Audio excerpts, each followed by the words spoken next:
Hi gang, a very warm welcome to On the Pulse, the regular magazine show where myself, Lauren Smith, and my co-host Tommy Marquez are going to be taking you through the ins and outs of everything the World Fitness Project. Not just that, we're going to speak to some of the big names in the sport, hear from the athletes, and I guess in a certain way, this is kind of like an announcement that me and you, Tommy, we're going to be part of the broadcast team. Yeah, it's kind of a rolling start, if you will, but obviously couldn't be more excited to be able to cover this space and be a part of the inaugural World Fitness Project season and get to do so alongside some dear friends such as yourself. And I mean, I know you're a fitness fanatic like myself, so getting to look forward to these events across the globe and a ton of fitness action with some of the best in the sport, including community divisions. I mean, what more could you ask for at this point? It's honestly going to be incredible. But you know what I can ask for? A schedule for what's coming up in the show. And we have got a lot to look forward to, all the way from looking at the pros and the challenger cards, straight through to hearing from some of the biggest names behind the scenes, and not to mention looking at the community division as well and what that might mean for the everyday person to get involved. There is a lot of exciting things behind the scenes, Tommy. I think that's fair to say. No doubt. I mean, anytime you have a full season undertaking with all of the athletes and people that will be involved, you just know that it's really kind of an iceberg effect. What you see is really only a fraction of all the work and the effort and the moving and shaking that goes beyond it. And it to me, that just makes me excited knowing what's in store. I couldn't agree more. I mean, talking about behind the scenes and all the hard work that's going into it, you've been working hard behind the scenes to get to grips with all of the nitty-gritty of the World Fitness Project and its season structure. Should we take a little look? Hello, fitness world, and welcome to the inaugural World Fitness Project season. The 2025 tour is just around the corner, and here's what you need to know. Tour Event 1 runs from May 9th to the 11th at Grand Park Sports Campus in Indianapolis, Indiana. Tour Event 2 is also in the United States, only this time we're headed west. From August 29th through the 31st, join us in Mesa, Arizona at the Arizona Athletic Grounds. This year's season will culminate at the World Fitness Finals running December 18th through the 21st at the Bella Center in Copenhagen, Denmark, as Europe will host and crown the first ever World Fitness Project champions. So the season schedule has been announced a couple of weeks ago, but now we have it definitively in front of our eyes. We're kicking things off on March 19th with the Challenger Qualifier 1, and it's going to run all the way through until December 18th to the 21st, where the World Fitness Finals will be decided in Copenhagen.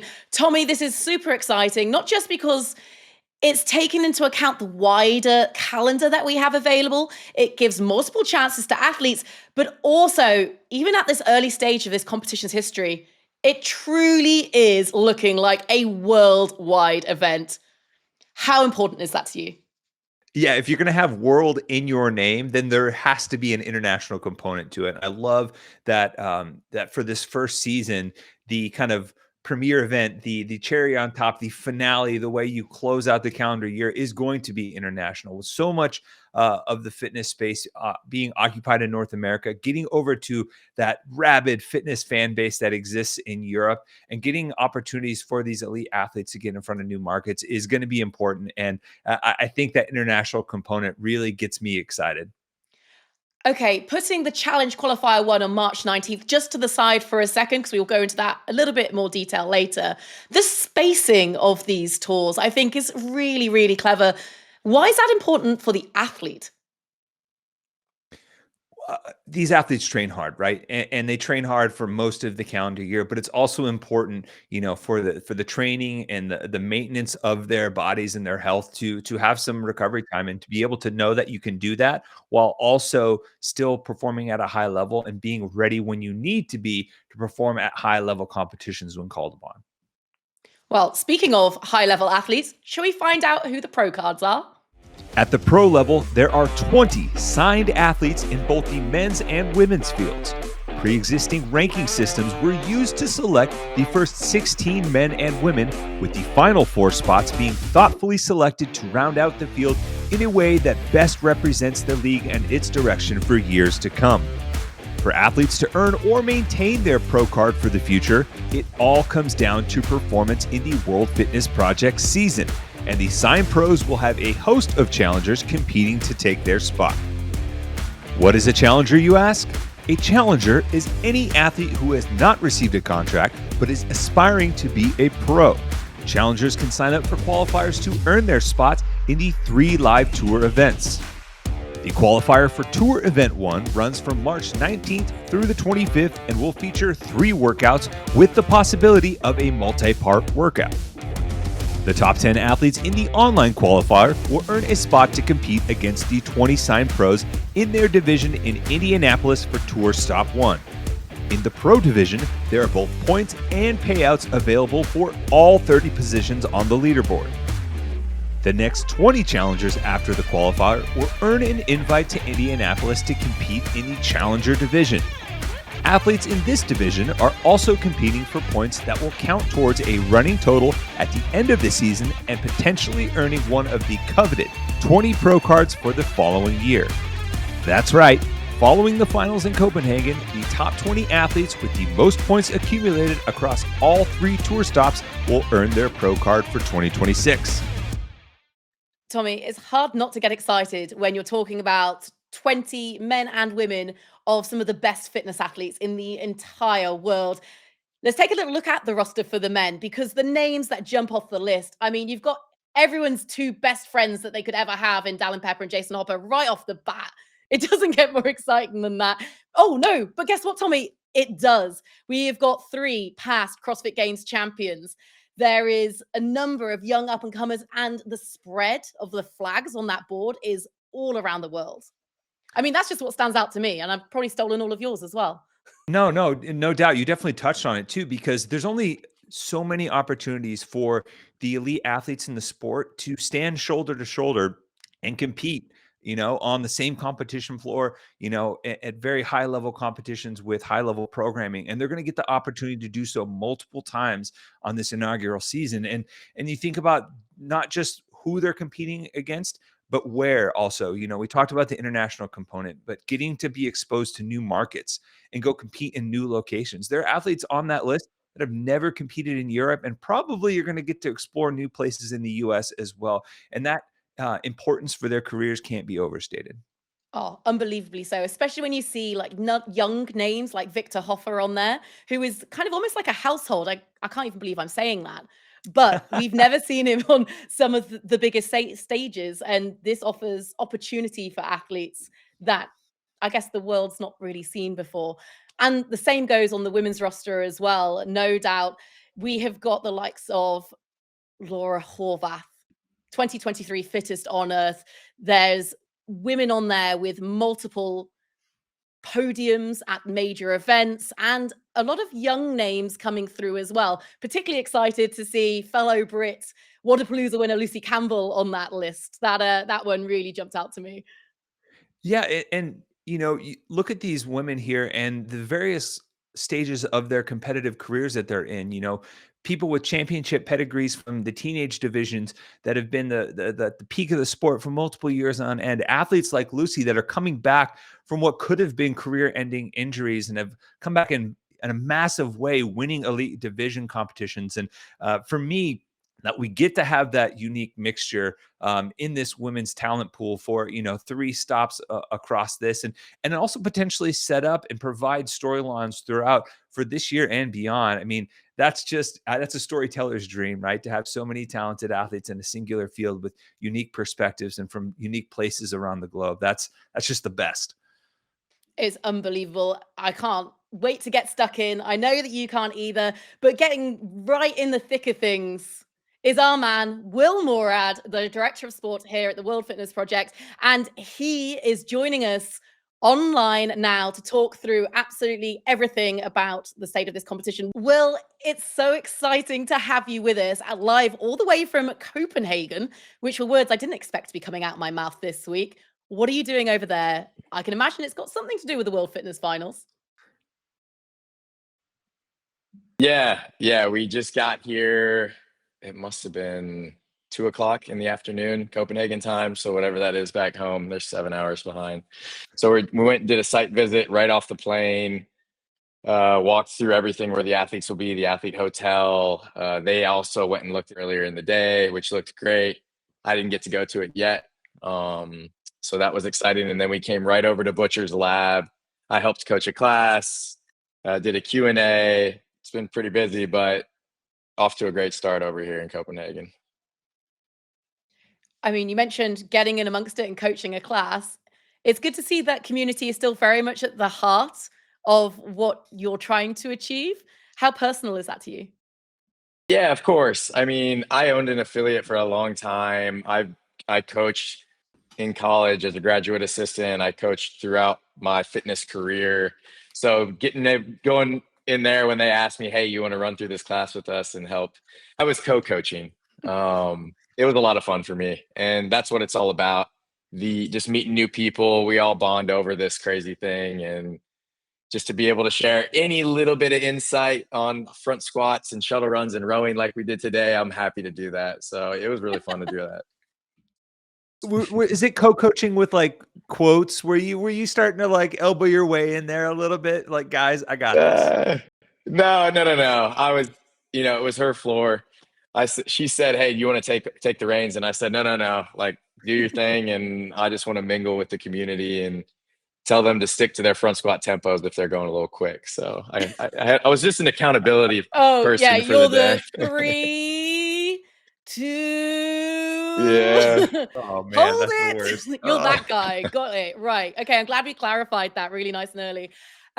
Okay, Will, so we've been looking through the nitty-gritty of what the World Fitness Project is. We've seen the season schedule and we've noticed the Challenger qualifiers. Can you talk us a little bit or at least through a little bit about what that might entail? And let's go into that in some detail before we start talking points and prizes. Yeah, the Challenger qualifiers. So the first Challenger qualifier is coming up March 19th to the 25th, and that will qualify our top 30 men and 30 women into the Indiana in-person event where the top 10 will compete with the pros, and then the next 20 will be in the Challenger division. So a pretty big field, and you could say it's the top 100 athletes in the world, 50 men and 50 women, which is really exciting to be all at one place. And with regards to the qualifiers, like how will backfills work? Because I know that's always a big question on like, if I'm close to that cut line, do I got to keep the engine warm or how will that work? Yeah, absolutely. It will just backfill right down the list. So if you win the qualifier and you pull out, number 11 will go into the pro division, and then number 31 will go up into the challenger division, and that's how we'll operate.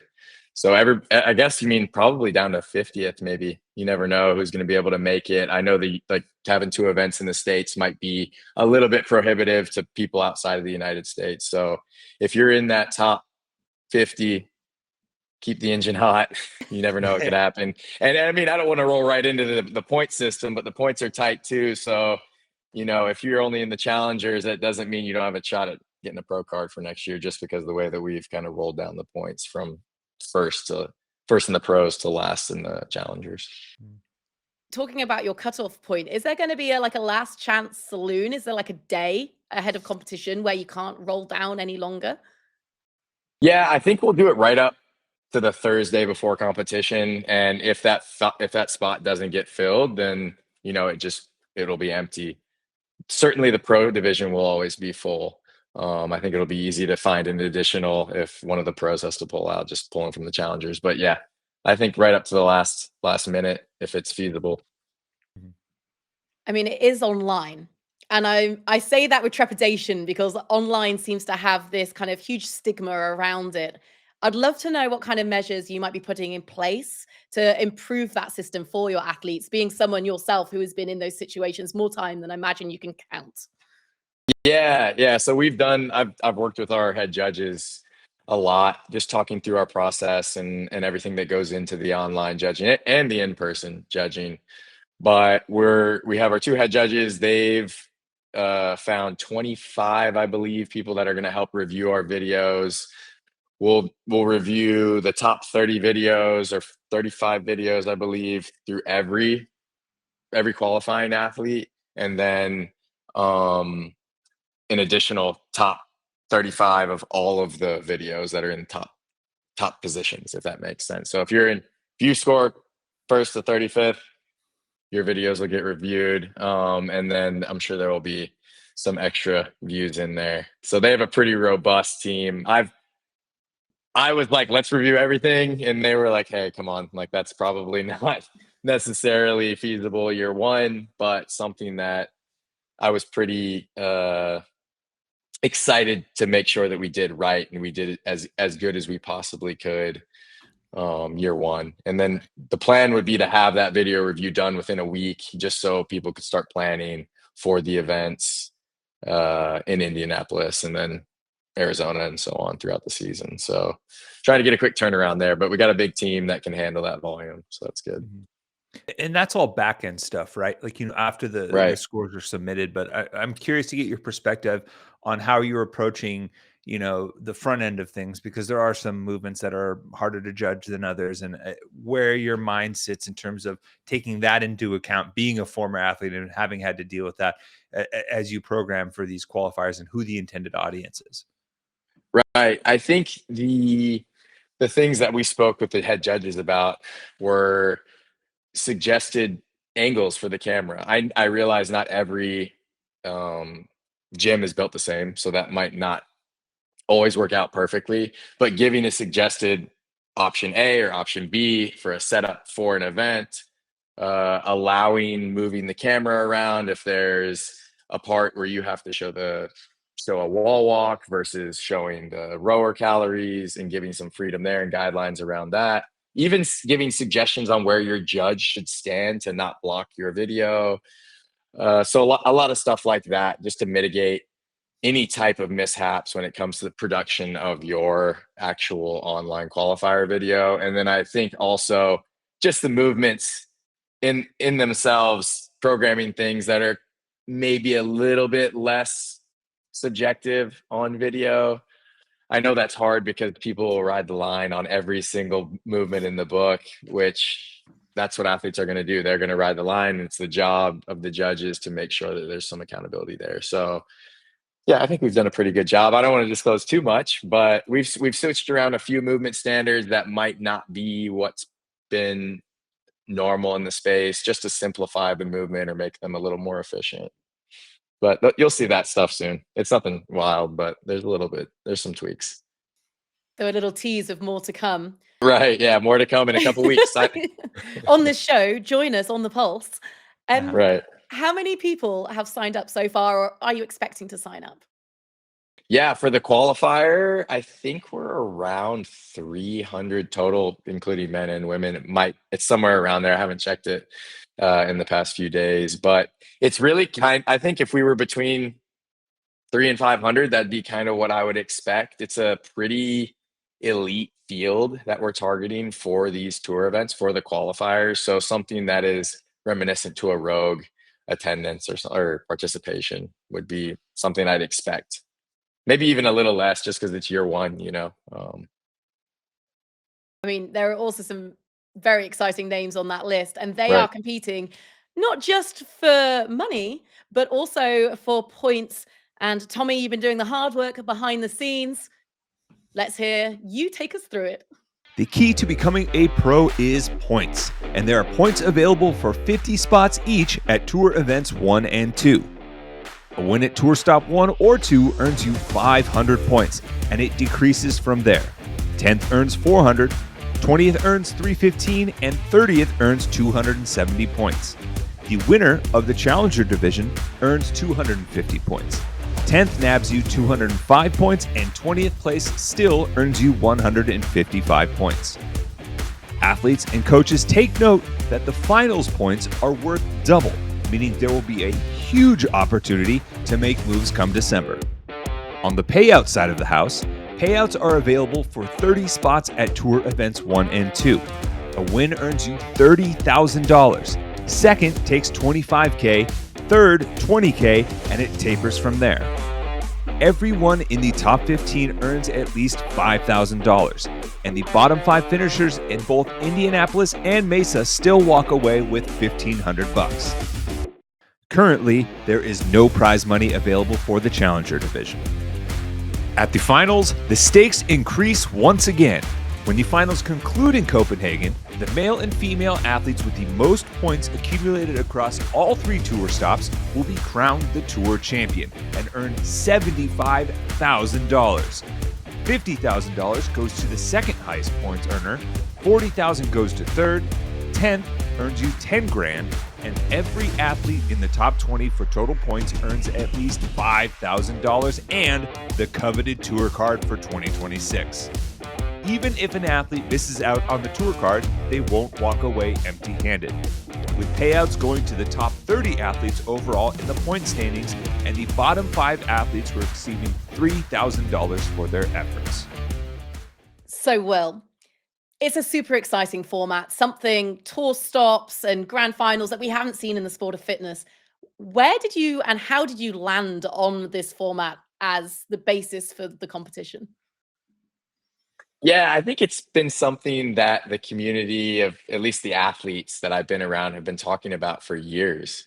It's a structure that creates some consistency and provides a lot of opportunities for athletes to show themselves and not just on one weekend, right? And that's been really something that's just been said over and over and over throughout the years is, man, I wish we could have some type of cumulative scoring system where my efforts in big events were recognized throughout the year. And it wasn't just kind of a, let me peak on this weekend, do my job, and then that doesn't roll over into the next competition. So it wasn't something I came up with. A lot of other sports use this cumulative point structure very effectively to crown world champions. So I think it just made sense to apply it here just because of the nature of our sport and the way it's trending. More big events, more athletes are getting interested in doing this for a living. So that's kind of what motivated it, I think.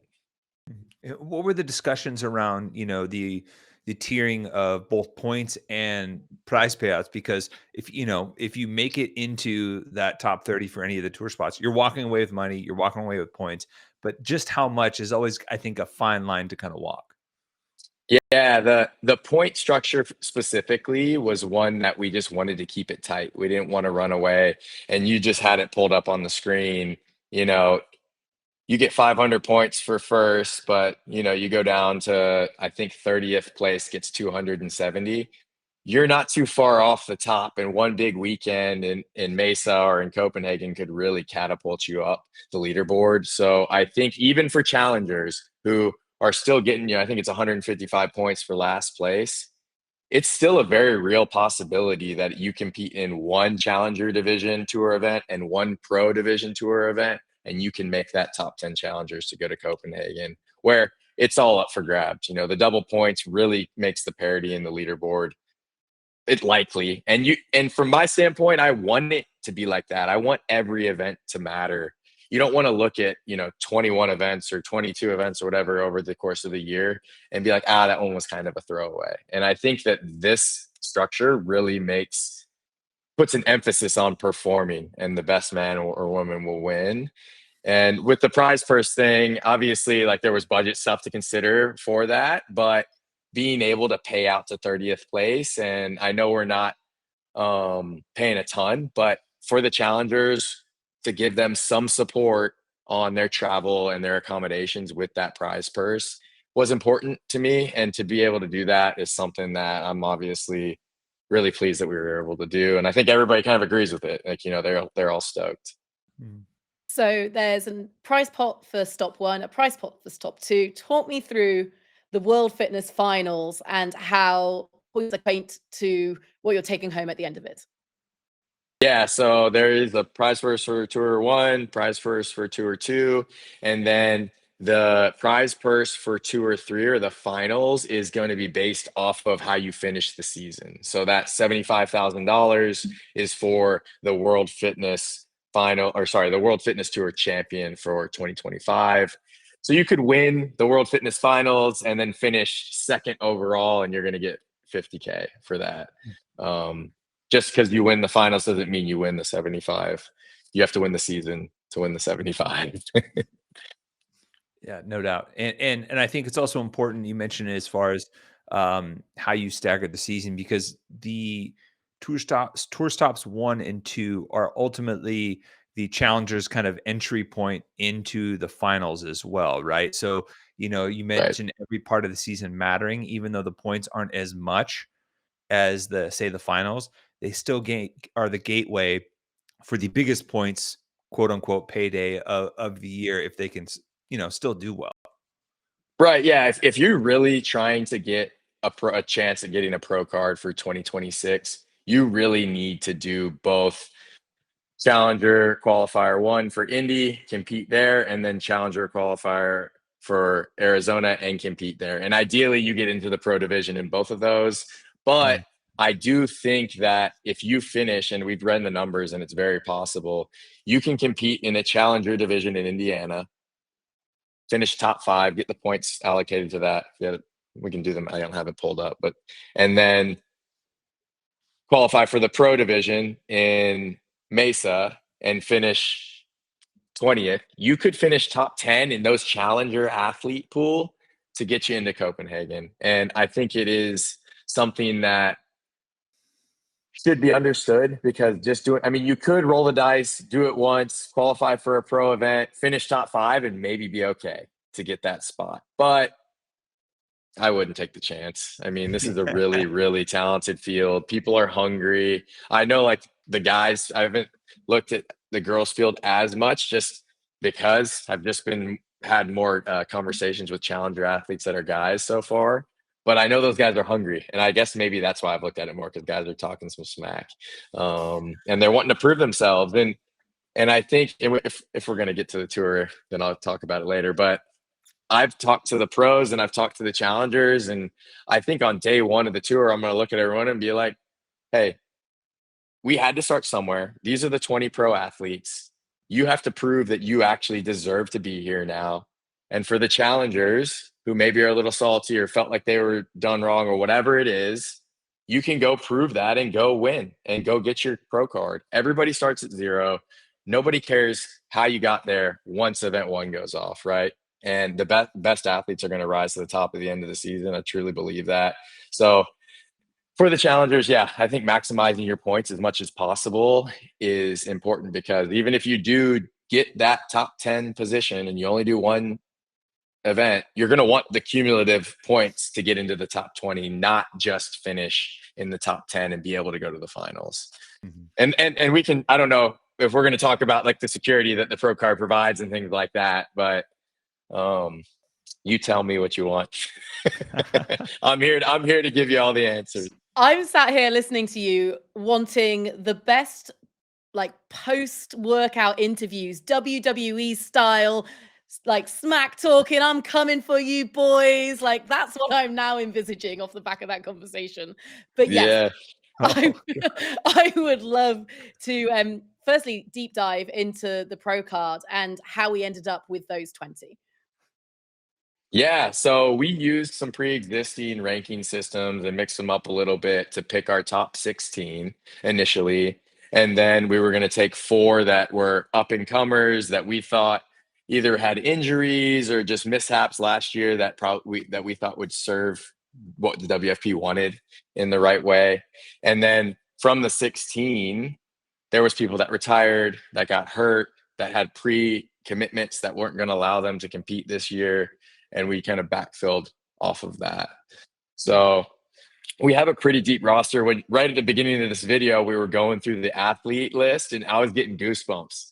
I was like, man, I mean, it's a pretty damn good roster, and I couldn't be more happy with how it all, lined up.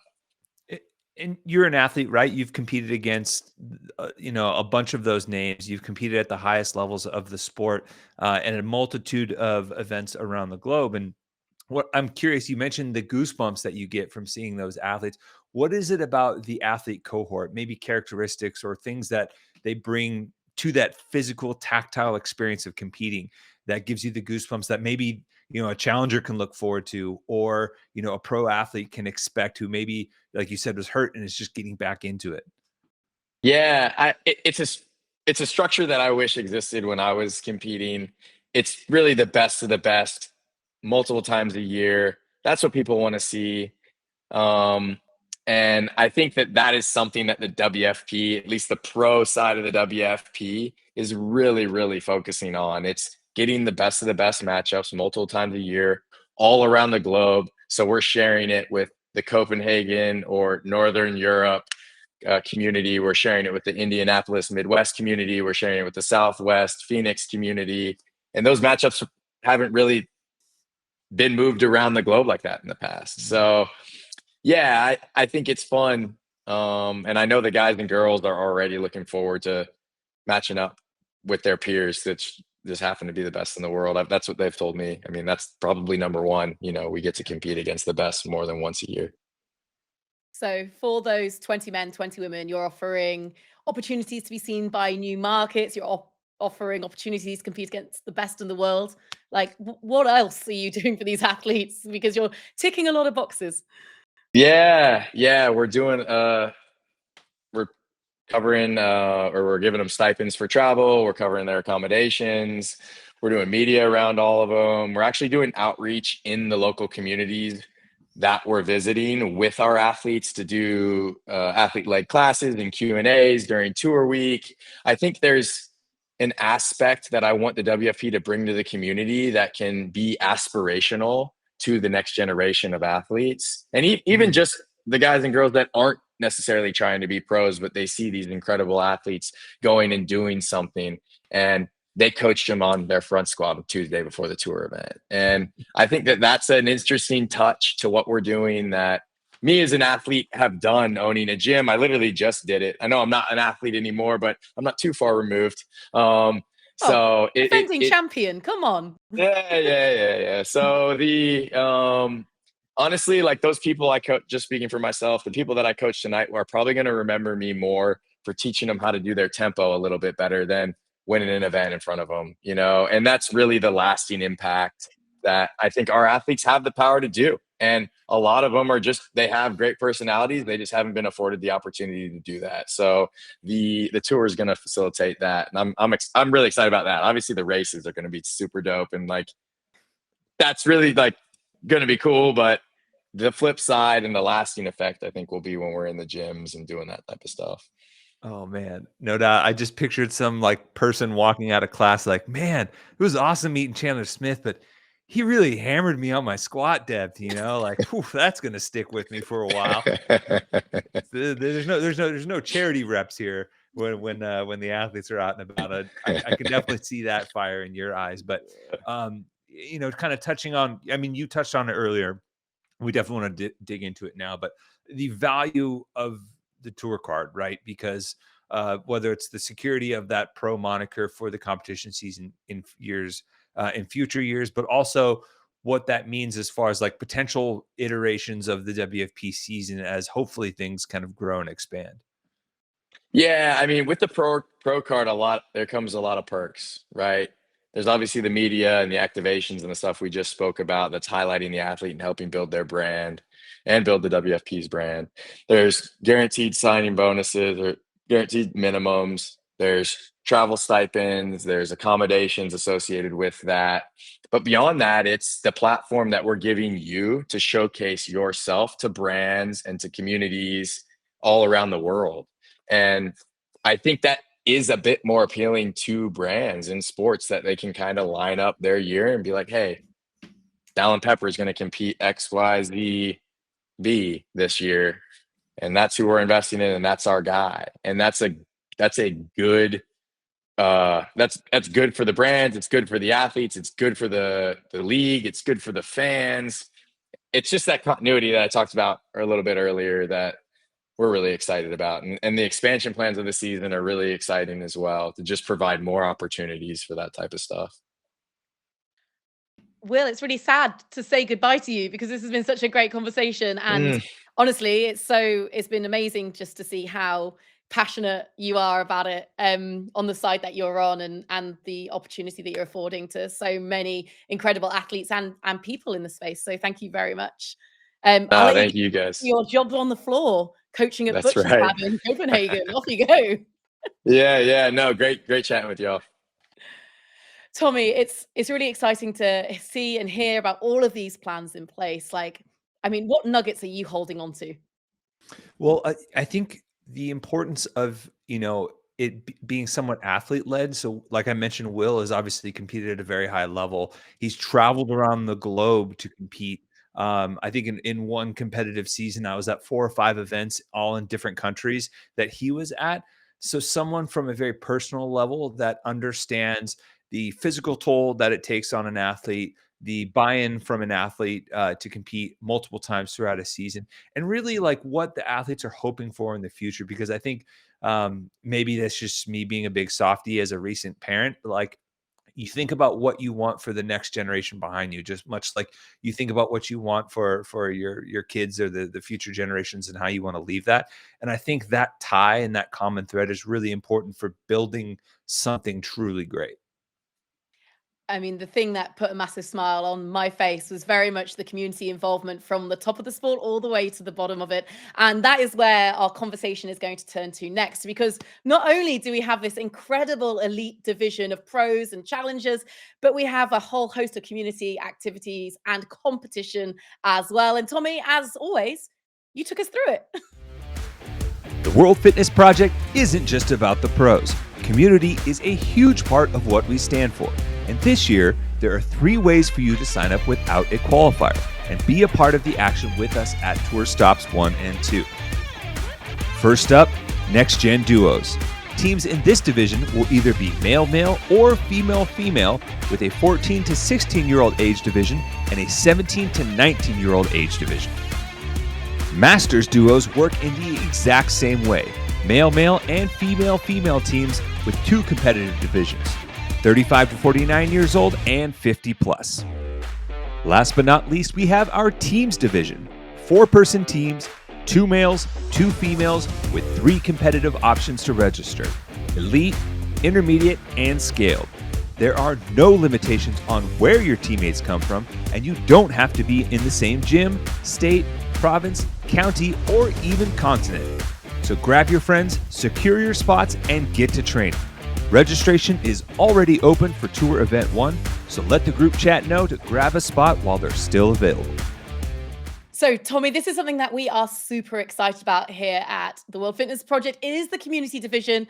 Registration is open. And I wonder whether people out there might be thinking, what is different about this? Why should I go to this competition rather than anything else? Well, I think there are some options that kind of open the competitive outlet for a bigger group of people across the board.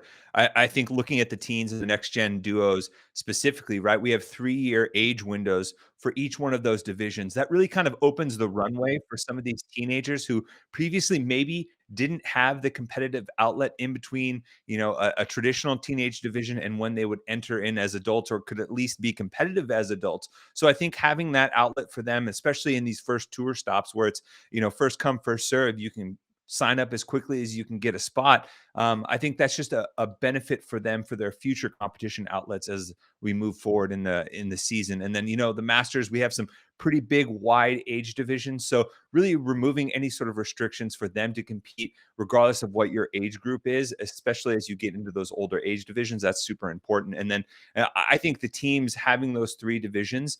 So basically every athlete feels comfortable, whether you're scaled, intermediate, or elite. I mean, who doesn't love throwing down with their friends, but also knowing that you're going to step into a competition that's appropriate for your skill level. That is one of the biggest benefits to the sport, is having people feel comfortable participating. And then, while you're there, you get to see the elite in the sport throw down. How many sports have that opportunity where you can basically throw down in the same sport that you're watching your favorite athletes compete in while you're on site? So for me, that's huge. And that should be a big reason why people should go and sign up as quickly as possible.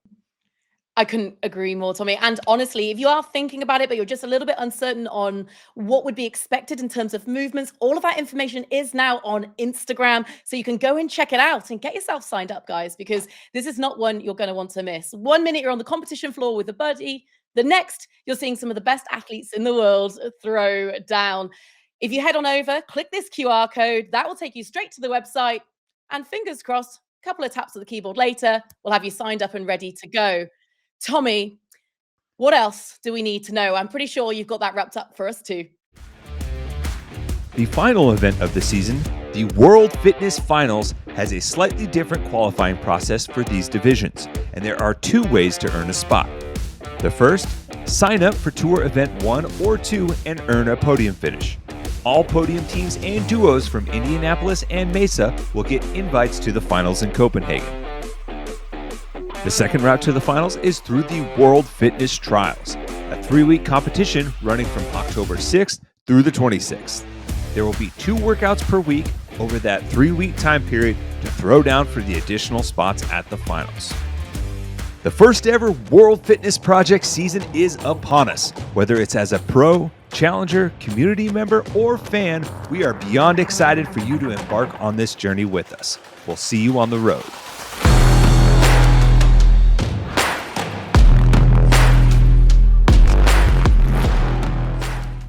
And this qualification system, what really strikes you about it? Because it's something quite special.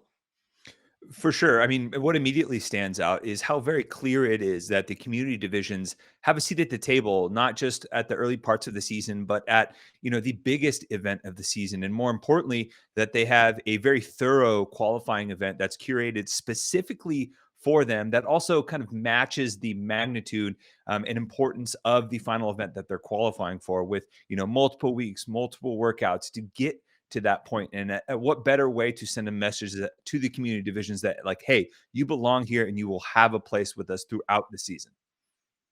Community really is at the heart of what we do. And now at the heart of the community division, 6-time CrossFit Games athlete Saxon Panchik now joins us. Saxon, it must get you so excited seeing all of that come to life. But this is a slightly newer role for you. You've gone from athlete to a core team member, the head of community initiative. What's been the biggest learning curve so far in getting to grips with everything about the World Fitness Project?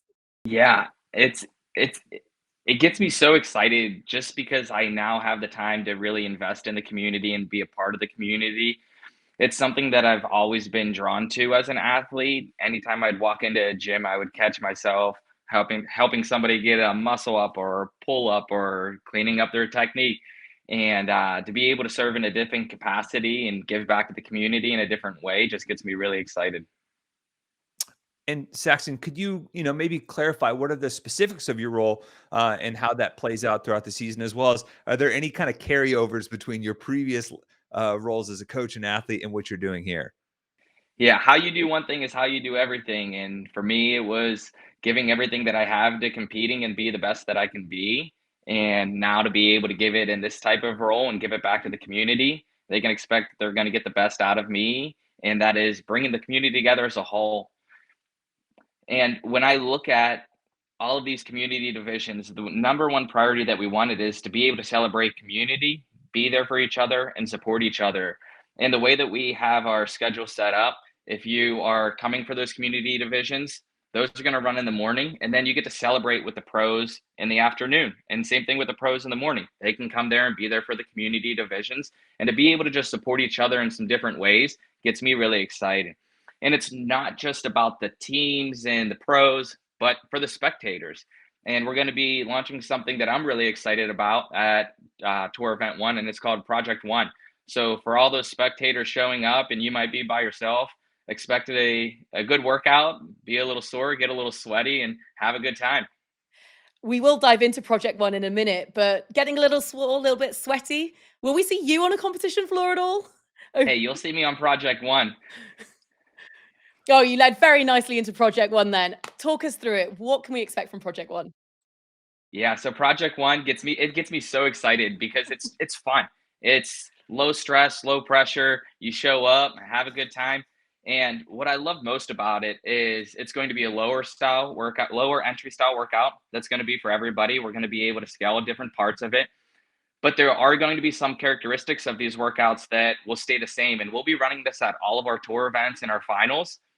But based off of the layout that we have at the facility that we're working at, so I look at Indianapolis, we have almost a whole soccer field that we get to utilize. So you can expect some sleds, really, you can kind of use your imagination, but to be able to have that big of a field to utilize for an activation and for the community is pretty cool.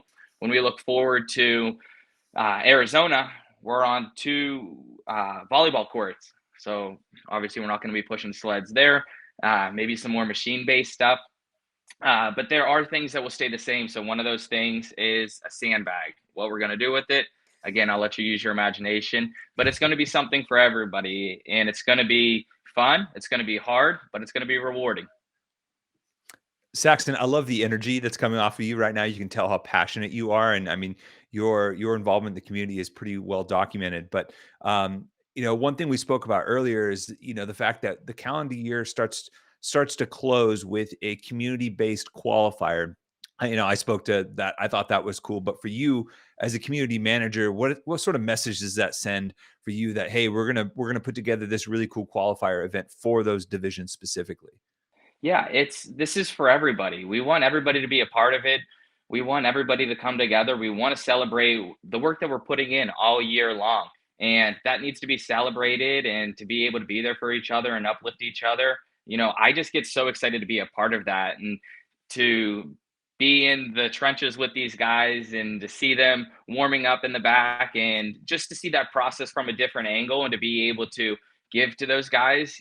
I love it, and it gets me really excited for what this year is going to look like. And what people can expect is I'm all in on the community, and I want to be there for them. I want to support them, and I want to see them get better and succeed. I always feel like barrier for entry is just one of those subjects we always talk about when it comes to the sport of fitness and how it can feel really intimidating for people to take that first step. What kind of advice do you have for those who think about whether it's competing in the pairs or just getting involved in Project One? What would you be saying to them? It starts somewhere, and it starts by showing up one foot in front of the other, and by having the opportunity that something to have a workout that you look at and you're like, hey, I can do that. It's not going to be easy, but I can do that. You now checked off a goal, and to be able to have these short-term goals along the way, that's what we want to create for people, because curiosity is going to start to drive them a little bit. And hey, you now see that this is possible. What else is possible? It's super exciting to hear all your plans. Is there one thing that you have found kind of most intriguing about the role you've taken on? Like something that Yeah, perhaps like something you've overcome, or I don't know, anything that has surprised you about this new role of yours? it's prioritizing my time to work out. It looks a little different now. For me as an athlete, I was spending 6, 7 hours inside the gym training, and now I'm spending 6 to 7 hours just talking to the community in some different ways. Um, my energy that I put into working out is now going into talking, and you can ask the team that, sometimes I talk a little bit too much, but I just love hearing people's stories and their journeys. And the more I get to be able to have those conversations with gym owners and athletes of all levels, it gets me excited. We are so excited to see all of that energy come to the competition floor for our community division. Saxon, thank you so much for your time on the Pulse, which is this brand new magazine style program. We really appreciate you. I hope you found some time to train and it's not all about the computer today. Tommy, he's just such a wonderful guy. You have followed Saxon's career on the competition floor from start to finish. What qualities does he possess that's going to make him so good at this job? Well, I think you can hear it in his voice, the selfless compassion that pours through the screen when he talks about the community divisions. And, that's something that's been documented from him personally since he was a young man coming up in the sport, and, health and fitness being an integral part of his life and the entire Panchik family, from his parents to his brothers to his sisters, and the profound impact that it's had on their lives and the quality of their lives. For him to, go from being an elite athlete and wanting to give back to the community, that's something that the sport and the community at whole needs more of. And I can't think of someone better suited to do that, and I'm really excited to see where that goes from here. Yeah, I think we all are. Speaking of gorgeous men, he's hard to miss with that Aussie accent, isn't he? Calling the action over the last tens of years in the space. We are super excited to tease a couple of the broadcast team that you're going to be seeing around the world at the World Fitness Project. This man, there's only one Aussie like him. It's Jeremy Austin. He joins us now. Jeremy, how excited are you to be here and a part of this? Very excited, and I'm pretty excited for you to be calling me gorgeous because that's it's Have you not been a heard that in while. a while? But thank you. Yeah, Hey, we all get on really well here in media. no doubt. Jeremy, I was going to say we've been on plenty of media teams together over the years, but and shared, dozens and dozens of Tim Tams together. But I think this is the first time we'll actually be in the booth calling events together. So I'm pretty excited. And I just want to say thank you for letting me in your legendary presence for this. Thanks, Tommy. It's always good to have a token Aussie on board whenever we do things. But whatever you said with regards to being on the same team, I can't wait to get started and have you alongside me. It's going to be really good because, like we've obviously spoken a bit of banter over the last 10 years or so. Let's do it on air. We need to talk about the Tim Tams. Take us Oh, through the Tim Tams. How important have they become to the broadcasting rituals of working with Jeremy Austin? well, that's part of the pleasure of getting to work with me because I bring a assortment of Tim Tams from Australia to wherever I'm going in the world. But I have heard that now they're starting to bring them into the US and sell them, which I'm a little bit disappointed about. What? What can we do? Your unique selling point has been lost. I know it's gone. It's like a Guinness. It tastes better from Ireland. I feel like a Tim Tam that originates in Australia and down under tastes better. So I think we still got to keep that routine alive, Jeremy. All right, excess baggage. Here we come. Other biscuits are available, however. Jeremy, when you got this call, like the rest of us, what was the first thing that came to your mind? I was actually a little bit gobsmacked, to be honest, to be in a conversation with the likes of both of you two and the team that's come on board. I was really honoured that the message actually came through. And are you interested? And it was like, yes, absolutely, I'm interested. Seeing people do special things and getting to do that around the world on these different platforms is just going to be just remarkable. Can't wait to see what we can bring to not just the people watching at home around the world, but what the athletes can bring as well. You've been a huge part of your community down under, and this being the World Fitness Project, I feel like there's more of an onus on world fitness. Is that something that rings really true to your own heart? I'm really pumped because getting to go to different places around the world, actually 2 different places in the States that I haven't been to yet with Mesa and Indianapolis, and then heading over to Copenhagen, which I actually have been to before, which is a bit of a weird one. But going around the world and being able to bring a couple of Aussie athletes as well along for the ride, I think that's going to be just as special. I can't wait for regular story time with Jeremy's and what weird experiences you've had in Copenhagen. Guys, that is still to come. We'll get to those off air, I think. Right. You've spoken about the Aussie athletes. Let's take a little look at the notable challenges. These are gentlemen who have already signed up to take on the qualifier number 1 on March 19th. And there's a couple of great names in there. Aniola Kai, Colton Mertens, the Italian Enrico Zanoni. We've got 2 gentlemen from Hong Kong, one, the legendary Ant Haynes, and another number from Brazil in Bruno Marins. Of course, he's living over in the Middle East. Some Mexico athletes. It's great to see such a spread of names. Jeremy, who stands out to you? Well, I'm going to be really biased, so apologies for that straight up. But I think Luke de Jong and Max Lees, 2 of our youngsters that live down in that Wollongong area, which is synonymous for fitness in Australia. So those 2 guys in particular, I think, probably going to, Max is one of those athletes that is sort of flown under the radar a little bit, but really starting to sort of hit his strides a little bit. And he's going to probably put his foot down with the challenges. And really, I think he's going to challenge, believe it or not, with these guys that are sort of renowned for like fitness throughout the world. Luke de Jong, he's been out injured for a little bit, but I think with a little bit of work in the off season, I think he's done okay.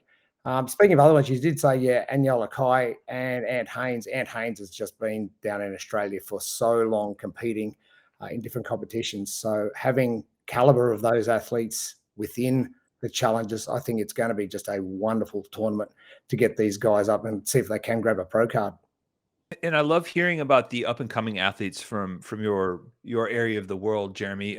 Just because I think it's important that when you have world in the name, that you get a full cross section of the athletes that exist across the globe, right? It's not just the established pros. It's not just athletes that you might be familiar with in a particular area, but it's also the up and comers, the people that hope to, make a name for themselves in that pro division, because you want that developmental process to exist and you want athletes to want to be a part of that, even if maybe, the pro division might be a year away or it's something that they aspire to. You want to inspire that dedication and that focus for training that can hopefully feed the competitive landscape for years to come.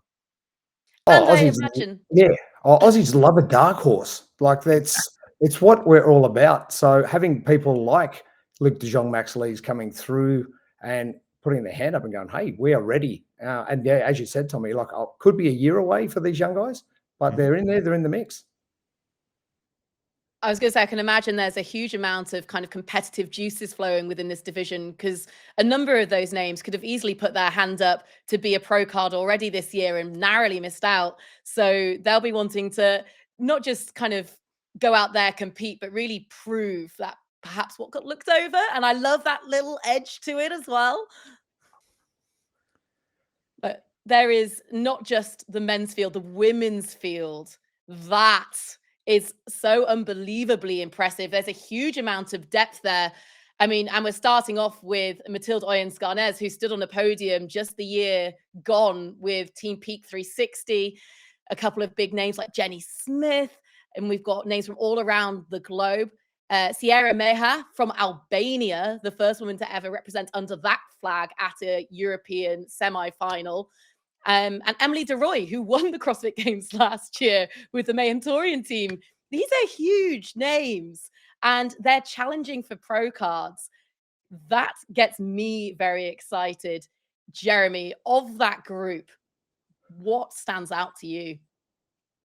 Biggest thing that stands out is there's a great range of youth and experience. The age division, it's so spread out. And I think people within that, there's a lot of the athletes within that group that are in the top 20s.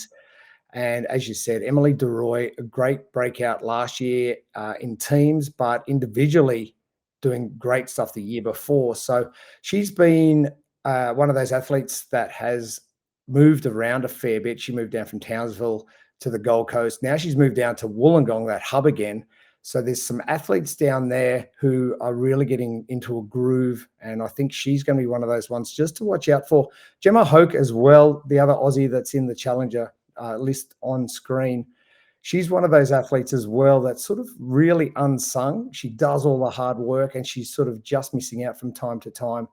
But you've got athletes, Annika Greer and Jessie Smith. We could almost claim them as Aussies as well because they've been down here long enough, competing and doing those sort of things. But I just think there is just going to be this great mix of youth and experience, and I'm not really sure how it's going to play out, but it's going to be an exciting contest for them all. Yeah, I'm going to jump in on there, Jeremy, because I think competitive experience is really what stands out to me looking at, that list of women, because it's not just competing at a high level as individuals. It's, hey, they've done so as teens on teams. They've done so globally, like you mentioned with Jessie Smith and Annika Greer. They have taken it up to travel around the globe, travel to different competitions in different countries and compete at a high level, whether it's alongside fellow teammates, whether it's when in their youth, hoping to become individuals in the sport, or competing even as recently as in the last few months at the elite divisions at various competitions around the world. To me, that builds a solid foundation for the athletes that want to become pros. And I think it makes a better, well-rounded athlete that has that wider swath of competitive experience when they hopefully do earn their pro card in the future seasons. Oh, the pros that are sitting there currently, like, watch out. Like, you got to work hard and you've got to perform well if you want to hang on to that pro card. I mean, there's a name that jumps out to me on there, Sapphire Goddard, who missed out on going to the semifinals and then later the games with her team due to a serious injury. And I guess what the Challengers almost offers is a way back in to those who have perhaps had a serious injury and just need a stepping stone to get back up to kind of full strength. And I really like that about the field that we're seeing grow in that Challenger series. And I'm maybe thinking of a couple of names that might be added to the list as we get closer to D-Day. Yeah, and like what touching on what you said, Lauren, is that there's multiple opportunities to get back on the horse throughout the calendar year. If you think of a singular competition and there's just one, qualifier, if you miss out or if you're ill or if you're injured during a small window, then, that opportunity is gone. But with the full season and calendar year that's ahead of us for the World Fitness Project, there are multiple opportunities to potentially earn yourself an opportunity to compete against the best in the sport, maybe get a pro card, maybe earn yourself a full calendar year next year of competing. That's pretty much guaranteed. So I think that's kind of the key word that you've heard us throughout this show talk about, and that's opportunity. And there's never been more, in my opinion, as far as it's concerned with the World Fitness Project. Well, gentlemen, it has been a pleasure that will continue on May 9th in our first stop at tour event number 1. Jeremy, we're super excited to have you on board. I'm glad we could release this to the world now. You're out there, you're known. But this is time for us to say goodbye. First, though, what is coming up? Well, we already know that the community divisions, they are open for business. So get yourselves online, sign up, get involved. It's going to be an unbelievable event. We also have Challenge Qualifier 1. This is for the challengers. This is going to be some of the best in the world going head to head to earn their pro card. That's March 19th through to the 25th. And after that, well, we'll see you at Tour Event 1 on May 9th in Indianapolis. It's a super exciting start to what's going to be a really intriguing, exciting, community-driven season. And I think we're all really excited to be along for the ride. Tommy Marquez, Jeremy Austin, thank you so much for joining us on the show. And of course, to Will and to Saxon as well. My name's Lauren Smith, and this is On the Pulse. We will see you next time.